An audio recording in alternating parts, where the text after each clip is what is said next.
কেমন হবে যদি একটা বিমান টেক অফ করার পর হঠাৎ মাঝ আকাশ থেকে গায়েব হয়ে যায় এবং ৩৭ বছর পর যদি আবারও সেই বিমানটি পুনঃ এয়ারপোর্টে ল্যান্ড করতে দেখা যায়।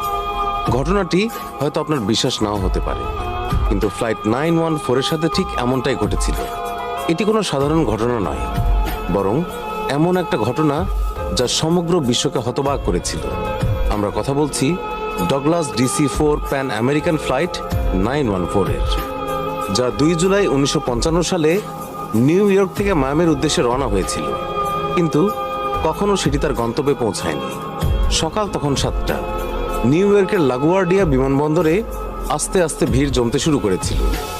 যাত্রীরা বোর্ডিং করতে ব্যস্ত ছিল। কেউ কেউ বোর্ডিংয়ের পর বিমানে ওঠার প্রস্তুতি নিচ্ছিলেন, আবার কেউ কেউ বাইরে দাঁড়িয়ে কথাবার্তা বলছিলেন। ফ্লাইটটিতে মোট 57 জন যাত্রী এবং 4 জন ক্রু সদস্য ছিলেন এবং সবকিছু স্বাভাবিক ছিল। বিমানটি ক্যাপ্টেন CG টেইলর চালাবেন এবং তিনি তার আসনে বসে সবকিছু পরীক্ষা করছিলেন। এটি একটি সংক্ষিপ্ত এবং স্বাভাবিক ফ্লাইট ছিল, যার গন্তব্য ছিল ফ্লোরিডার মায়ামি, আর সেটি মাত্র 3 ঘন্টার মধ্যে সেখানে পৌঁছানোর কথা ছিল। আবহাওয়া পরিষ্কার ছিল, বিমানে কোথাও কোনো সমস্যা ছিল না এবং সবকিছু নিয়ন্ত্রণে ছিল। ফ্লাইটটি সকাল ঠিক 9:55 উড্ডয়ন করে এবং কয়েক মিনিটের মধ্যেই এটি নিউ ইয়র্কের উঁচু ভবনগুলোকে পেছনে ফেলে আটলান্টিক মহাসাগরের উপরে পৌঁছে যায়। যাত্রীদের মুখে প্রশান্তি ছিল। কেউ জানালা দিয়ে বাইরে তাকিয়েছিল, কেউ খবরের কাগজ পড়ছিল, আবার কেউ কেউ মায়ামি পৌঁছানোর আনন্দে কথা বলছিল। কিন্তু কেউই জানতো না যে পরবর্তী কয়েক মিনিটের মধ্যে তাদের জীবন চিরতরে বদলে যেতে চলেছে। সকাল 10:12 New York air traffic control flight 914-কে ট্র্যাক করে এবং জানায় বিমানটি সঠিক পথে আছে। সবকিছু অন্যান্য দিনের মতোই স্বাভাবিকভাবে চলছিল, কিন্তু 10:15 হঠাৎ অদ্ভুত কিছু ঘটে, কারণ রাডার স্ক্রিনে ফ্লাইট 914-কে দেখা যাচ্ছিল না। ফ্লাইট 914 হঠাৎ করে অদৃশ্য হয়ে গিয়েছিল। চোখের পলকেই যেন বিমানটি বাতাসে মিলিয়ে গিয়েছিল। বিষয়টি দেখে এয়ার ট্রাফিক কন্ট্রোলের কর্মকর্তারা অবাক হয়ে যান। তারা তৎক্ষণাৎ বিমানের সাথে যোগাযোগ করার চেষ্টা করেন। ফ্লাইট 914, আপনি কি আমাদের কথা শুনতে পাচ্ছেন? কিন্তু কোনো উত্তর এলো না। তারা আবারও বলেন, ফ্লাইট 914, দয়া করে উত্তর দিন। কিন্তু আবার কোনো উত্তর পাওয়া যায় না।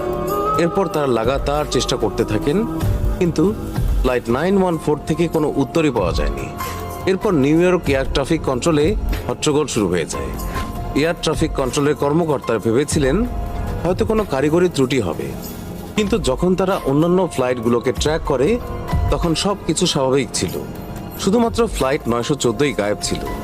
মায়ামি এয়ার ট্রাফিক কন্ট্রোলকে তাৎক্ষণিকভাবে অবহিত করা হয় এবং বলা হয় যে ফ্লাইট 914 হঠাৎ রাডার থেকে অদৃশ্য হয়ে গেছে।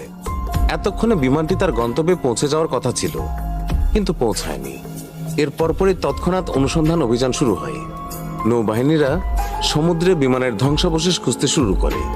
অন্যান্য বিমান সংস্থাগুলির সাথেও যোগাযোগ করা হয় এবং তাদের জিজ্ঞাসা করা হয় যে তারা আকাশে অস্বাভাবিক কিছু দেখেছে কিনা, কিন্তু কোথাও কোনো হদিস মেলেনি।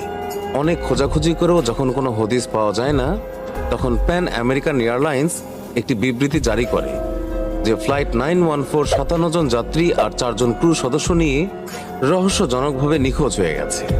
আমরা সম্ভাব্য সকল জায়গায় অনুসন্ধান করেছি, কিন্তু কোনো ধ্বংসাবশেষ পাইনি।